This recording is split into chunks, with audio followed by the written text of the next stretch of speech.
Hi everyone, welcome back to Digital Partners. In today's video, we are going to show you how to add or edit your Facebook location settings step by step. Let's get started. First, open your Facebook app. Depending on your device, tap the menu icon at the bottom right or top right of your screen. Then, tap on your name to go to your profile. Now scroll down and select Edit Public Details.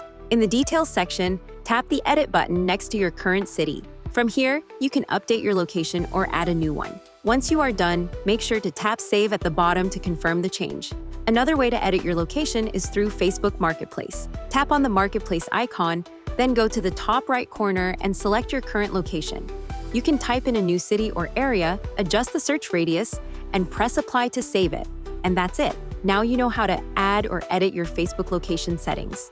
We hope this tutorial was helpful. If you have any questions, feel free to drop them in the comments. Don't forget to like, subscribe, and hit the bell so you won't miss our upcoming tutorials.